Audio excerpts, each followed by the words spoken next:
in association with Bhushan Jewellers, Solan. आखिरकार लंबे इंतजार के बाद doctor Y S. Parmar medical college Nahan में ऑक्सीजन गैस प्लांट का शुभारंभ हो गया है। ऊर्जा मंत्री सुखराम चौधरी ने शुक्रवार को doctor Y S. Parmar medical college एवं अस्पताल का दौरा किया। इस बीच ऊर्जा मंत्री ने जहां पीसीएस ऑक्सीजन गैस प्लांट का निरीक्षण किया, वहीं प्रशासन सहित मेडिकल कॉलेज प्रबंधन के साथ बैठक कर उचित दिशा निर्देश भी जारी किए।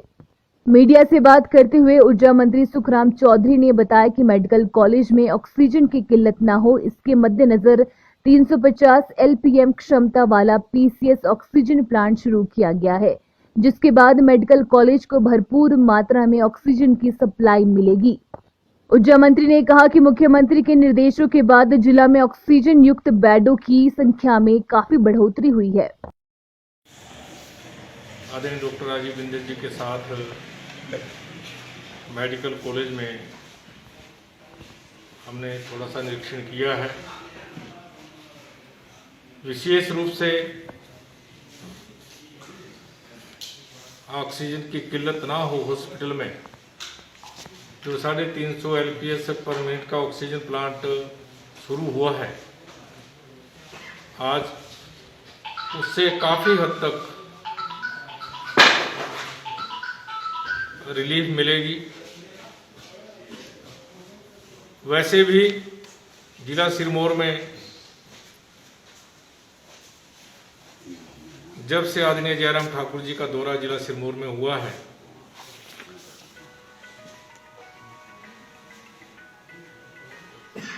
ऑक्सीजन युक्त जो है जो कोरोना के बेड हैं उनमें बहुत बढ़ोतरी हुई है। इस कोरोना महामारी के साथ हम आपके साथ खड़े हैं, प्रदेश की सरकार, हम सब लोग। मैं केवल एक निवेदन जरूर उनसे करना चाहता हूं, समय पर हॉस्पिटल आए।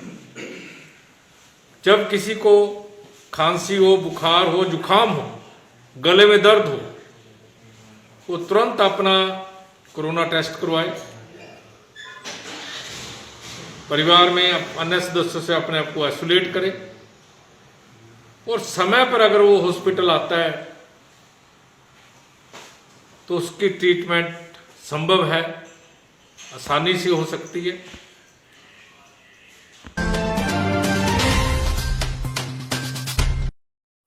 कोविड महामारी के चलते और इससे निपटने के लिए प्रदेश के हर जिले में व्यापक स्तर पर सतर्कता बरती जा रही है। पर्यटक व मजदूर बिना आरटीपीसीआर रिपोर्ट के लेह नहीं जा सकेंगे। ऐसे में लेह लद्दाख की ओर से आने जाने वाले पर्यटक और मजदूरों को 96 घंटे के भीतर ही आरटीपीसीआर रिपोर्ट साथ लेकर जाना होगा, अन्यथा उन्हें हिमाचल सीमा सच्चू से आगे जाने की अनुमति नहीं होगी। लेह प्रशासन ने इस बारे में आदेश जारी किए हैं। ट्रक चालकों का उपशी में रैपिड टेस्ट के बाद आगे जाने की अनुमति दी जा रही है। पर्यटक, मजदूर और कारोबारी को बिना आरटीपीसीआर के सच्चू से आगे जाने की अनुमति नहीं होगी। कोविड-19 महामारी के बीच सेवा भारती के दर्जनों कार्यकर्ता सिरमौर जिला में समाजसेवी कार्यों में जुटे हुए हैं। आज नाहन में सेवा भारती ने पूरे शहर को सैनिटाइज किया। जिला मुख्यालय नाहन में सेवा भारती से जुड़े कार्यकर्ताओं ने सैनिटाइजेशन का कार्य शुरू किया है। सैनिटाइजेशन की शुरुआत शहर के नया बाजार से की गई। इसके बाद शहर के सभी प्रमुख गलियों व सड़कों को सैनिटाइज किया जा रहा है। जिला कार्यवाहक राष्ट्रीय स्वयंसेवक संघ विजेंद्र कुमार ने बताया कि कोविड-19 के बीच अनेकों सेवा कार्य सेवा भारती द्वारा किए जा रहे हैं, जिसमें अब सैनिटाइजेशन को भी शामिल किया गया है। उन्होंने कहा कि कोरोना महामारी के कठिन दौर में सेवा भारती द्वारा नाहन शहर में जहां होम आइसोलेशन में रह रहे कोरोना पीड़ितों को मुफ्त भोजन व दवाइयां पहुंचाई जा रही हैं, वहीं कोविड-19 आइसोलेशन वार्ड में भर्ती कोविड-19 के तीमारदारों के लिए निःशुल्क भोजन की व्यवस्था की गई है। सेवा भारती, जैसा कि हम सब देख ही रहे हैं कि आज जिला केंद्र नाहन शहर में सैनिटाइजेशन का हमने काम शुरू किया है, जिससे कि पूरी सड़कें, गलियां, आसपास का वातावरण वायरस मुक्त हो, ऐसा हमारा प्रयास है। इसके अतिरिक्त संघ और सेवा भारती के कार्यकर्ता जिला भर में काढ़ा वितरण, मास्क एवं सैनिटाइजर वितरण, मुफ्त दवाइयों का वितरण, रक्त एवं प्लाज्मा की व्यवस्था और इसके अतिरिक्त जो है निशुल्क भोजन की व्यवस्था कई स्थानों पर, जैसा कि हमारे ध्यान में होगा कि नाहन मेडिकल कॉलेज में हमने दोपहर और रात्रि का भोजन जो कोविड के मरीज हैं, उनके परिजन हैं, उनके लिए निशुल्क शुरू कर दिया है। ईद उल फितर का त्योहार आज मुस्लिम समुदाय ने कोविड नियमों के तहत मनाया। कोरोना महामारी को देखते हुए लोगों ने सरकार की गाइडलाइन का पालन करते हुए ईद की नमाज मस्जिदों व ईदगाहों में अदा न करके अपने घरों से अदा की और अमन शांति की दुआ मांगी। कोरोना महामारी को लेकर प्रदेश सरकार द्वारा जारी गाइडलाइन का पालन करते हुए आज मुस्लिम समुदाय ने ईद का त्योहार मनाया। मीडिया से रूबरू होते हुए जामा मस्जिद के मौलवी अब्दुल रऊफ ने कहा कि आज ईद के त्योहार के मौके पर समुदाय के लोगों ने कोविड नियमों की पालना करते हुए अपने घरों से ही नमाज अदा की है। उन्होंने कहा कि लोगों से अपील की गई थी कि बढ़ते संक्रमण को देखते हुए नियमों का पालन करते हुए अपने घरों से ही ईद का त्योहार मनाया जाए, जिसको लेकर सभी लोगों ने नियमों का पालन किया और सरकार व जिला प्रशासन द्वारा जारी गाइडलाइन का पालन किया है। सबसे पहले तो मैं आपको, देश को और प्रदेशवासियों को ईद उल फितर की मुबारकबाद देता हूं और उम्मीद करता हूं कि इंशाअल्लाह सुम्मा इंशाअल्लाह ये ईद ज़िंदगी में हमारी बार बार आती रहेगी और ऐसे ही खुशी और मसरत हमारे लिए लाती रहेगी। लेकिन इस वक्त हमारे देश में और प्रदेश में कोरोना वायरस की महामारी है, जिसकी वजह से हालात बड़े पुरखतर हैं और उसी को मद्देनज़र रखते हुए अब की बार हमारी मस्जिदों में ईद की नमाज नहीं हुई और अंजुमन इस्लामिया ने फैसला लिया है कि ईद की नमाज मस्जिदों में नहीं होगी। तो लिहाजा हमने ऐलान भी कर दिया था कि ईद की नमाज मस्जिदों में नहीं होगी, तो इसलिए ईद की नमाज यहाँ पर नहीं हुई और हमने लोगों से अपील भी की थी और अब भी करते हैं कि आप अपनी जान का, सेहत का ख़ास ख्याल रखें, मास्क का और डिस्टेंस का ख़ास ख्याल रखें और जो गवर्नमेंट की गाइडलाइंस हैं उनके मुताबिक ही उनको अपनाएं और उसी पर चलें।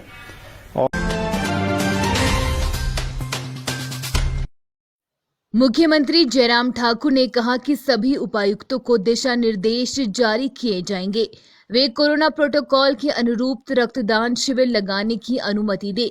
मुख्यमंत्री ने उमंग फाउंडेशन के अध्यक्ष प्रोफेसर अजय श्रीवास्तव से कहा कि प्रदेश में स्वयंसेवी संस्थाओं को रक्तदान शिविर लगाने के लिए प्रोत्साहित किया जाएगा ताकि रक्त की कमी न हो। आजकल आईजीएमसी शिमला समेत प्रदेश के सभी ब्लड बैंकों में रक्त की भारी कमी है। उमंग फाउंडेशन आईजीएमसी ब्लड बैंक की अपील पर जुबराहट्टी एयरपोर्ट के पास सारी पंचायत में 15 मई को रक्तदान शिविर लगा रहा है। फाउंडेशन के अध्यक्ष प्रोफेसर श्रीवास्तव ने मुख्यमंत्री को बताया कि कोरोना कर्फ्यू के कारण समूचे प्रदेश में रक्तदान शिविर लगाने में मुश्किलें आ रही है। कोरोना कर्फ्यू के कारण हिमाचल प्रदेश के सभी ब्लड बैंक्स में काफी मुश्किल रक्त को लेकर के आ रही है और इंदिरा गांधी मेडिकल कॉलेज के ब्लड बैंक में रक्त बिल्कुल समाप्ति की ओर है और इस पूरे मामले को लेकर के मैंने उमंग फाउंडेशन की ओर से काफी प्रयास किए और यहाँ शिमला के जुब्बड़हट्टी का जो हवाई अड्डा है उसके पास सायरी में गांव में पंचायत के साथ मिलकर के हम कल एक रक्तदान शिविर 15 मई को लगा रहे हैं। लेकिन हमें एसडीएम कंडा घाट ने अड़ियल रवैया अपनाते हुए परमिशन देने से बिल्कुल मना कर दिया कि आप रक्तदान शिविर नहीं लगा सकते हैं, सिर्फ शादी हो सकती है, इस दौर में रक्तदान शिविर नहीं हो सकता है।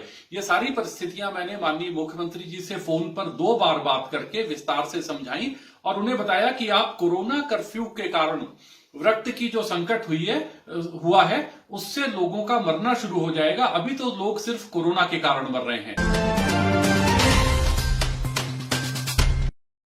जहां एक और वैश्विक महामारी से पूरा देश संकट में है, वहीं इन दिनों प्रदेश में जगह जगह हो रही मूसलाधार बारिश से हर तरफ तबाही का मंजर है।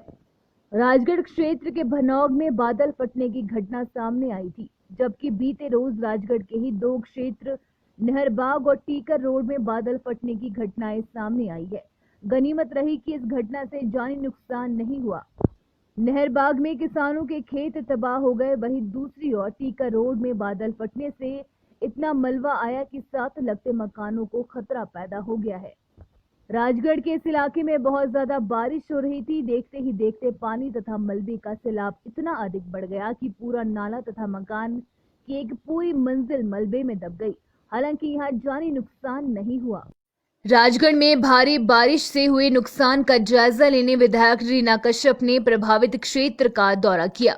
इस दौरान उन्होंने स्थानीय प्रशासन को निर्देश दिए कि अधिकारी मौके पर जाकर नुकसान का जायजा ले और नुकसान की विस्तृत रिपोर्ट बनाकर लोगों को फौरी राहत राशि तुरंत जारी करे। उन्होंने कहा कि पच्छाद विधानसभा क्षेत्र में हुए नुकसान को प्रदेश सरकार के समक्ष रखेगी और प्रभावित लोगों व किसानों को शीघ्र उचित मुआवजा मिले, इसके लिए वे मुख्यमंत्री से मिलेगी।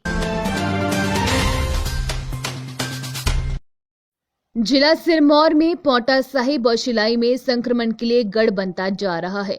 अगर बात 13 मई की करें तो पौंटा साहिब में संक्रमण के लिए 86 मामले सामने आए हैं, तो वहीं शिलाई में 77 मामले मिले हैं। पौंटा के 86 मामलों में 8-12 मई के भी पेंडिंग मामले शामिल हैं। ऐसे में जिला सिरमौर के पौंटा और शिलाई में लोगों को नियम और कानून पालन करने की अधिक जरूरत है। इस महामारी से बचने के लिए लोगों को खुद भी जागरूक रहने की आवश्यकता है। हालांकि प्रदेश सरकार व प्रशासन सहित स्वास्थ्य विभाग अपने स्तर कार्य कर रहे हैं।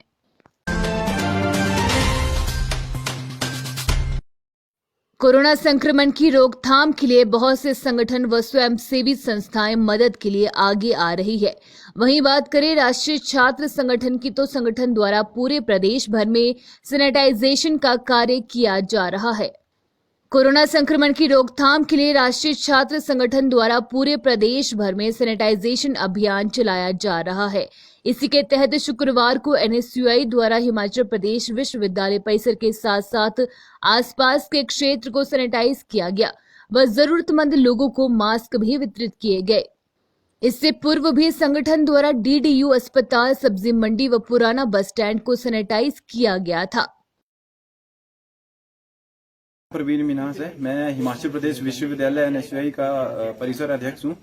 जब से कोरोना काल शुरू हुआ है तब से जो है वो एनएसयूआई इस लड़ाई लड़ने में जो है वो चाहे प्रदेश सरकार हो, जनता का सहयोग कर रही है। चाहे हम फूड बैंक की बात करें, चाहे प्रदेश स्तर में जो मास्क डिस्ट्रीब्यूशन अभियान है उसकी बात करें, चाहे पब्लिक प्लेसेस है उनको सैनिटाइजेशन करने की हम बात करें, इस तरह के कार्यक्रम आरंभ से ही चला रही है। और अभी हिमाचल प्रदेश एनएसयूआई ने जो है वो सैनिटाइजेशन अभियान पूरे प्रदेश में चलाया।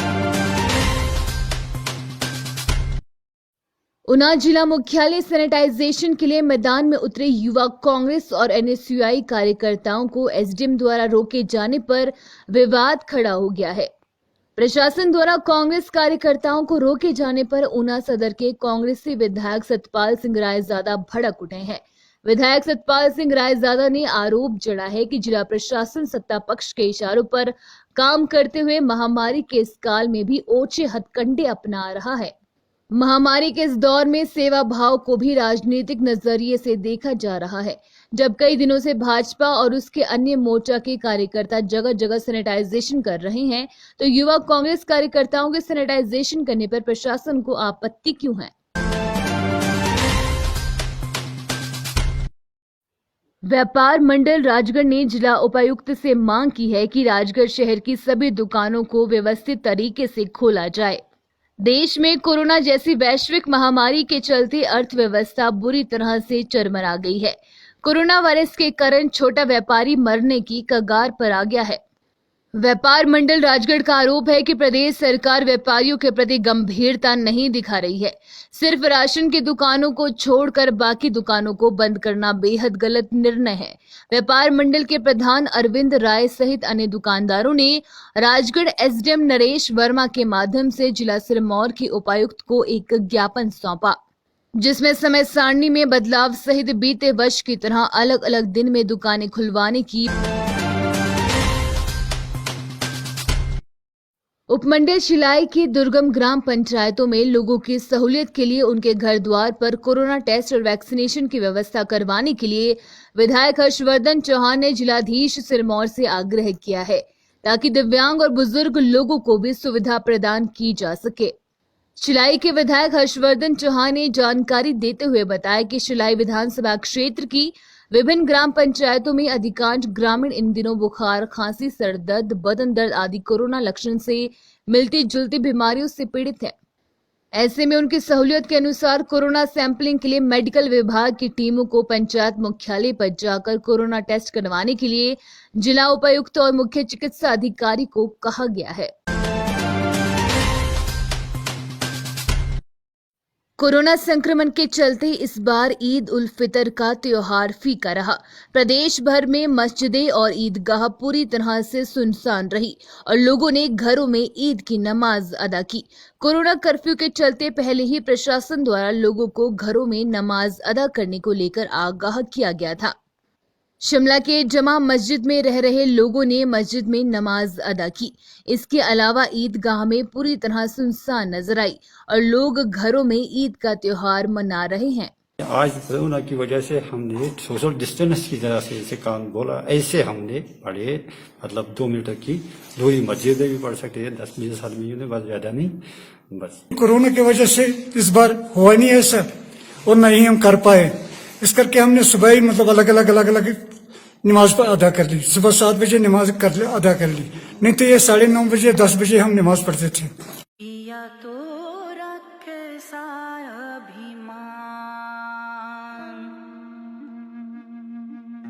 पिया तो बीती यादों से नाता सहेजना सीखा, हाथ थाम कर जिनके चलना सीखा, गिरने लगती जब तो उनसे संभलना सीखा।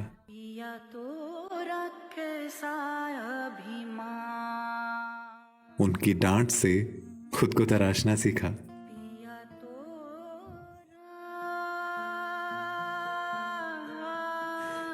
घर से दूर होकर भी दिल को हमेशा यह एहसास रहता है, उनका प्यार और फिक्र हमेशा मेरे साथ रहता है। भूषण ज्वेलर्स, अनमोल रिश्तों के लिए।